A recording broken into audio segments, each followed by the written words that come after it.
I dare you to try to do evil when you're healthy. You will rarely ever see an evil person who is organic and holistic, watches their diet, goes to bed on time, exercises.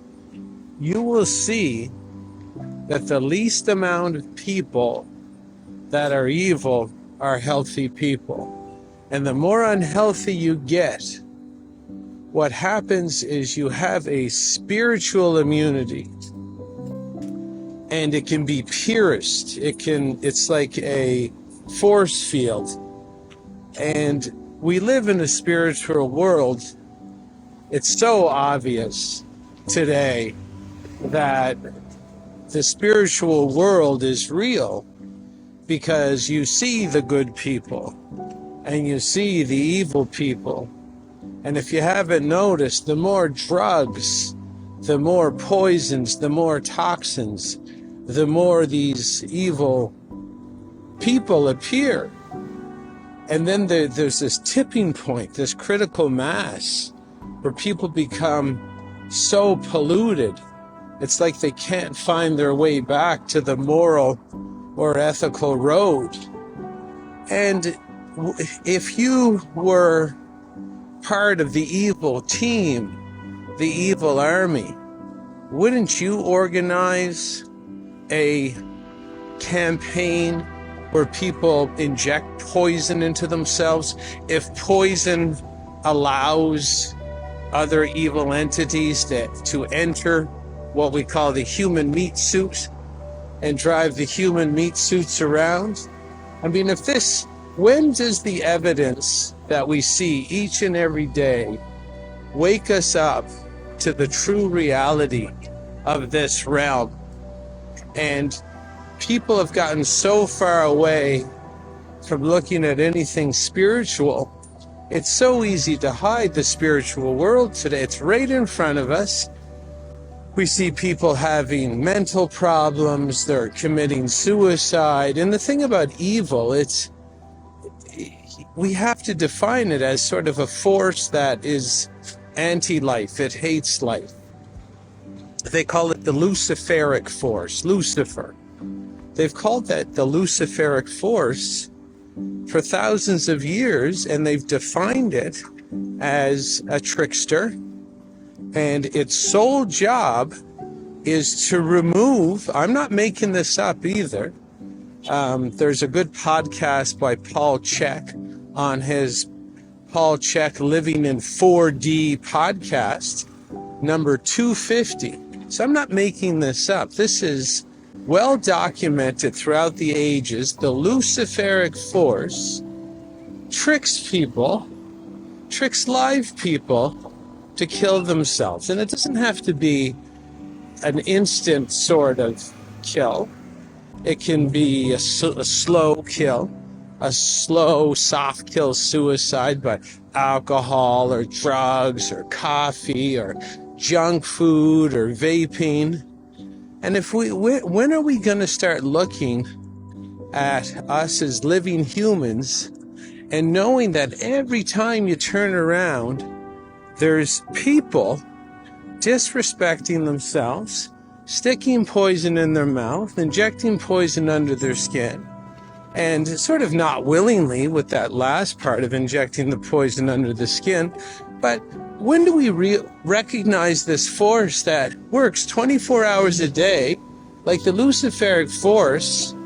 Its job, that's its job. Like it gets up in the morning and it's not satisfied and it doesn't score any points with the head honcho it works for unless there's a whole bunch of humans blasted off the planet. So when are we going to start realizing these truths? That there's something really, really obvious going on, and there's a force that likes to destroy life. If it's alive, this force is right there on the job.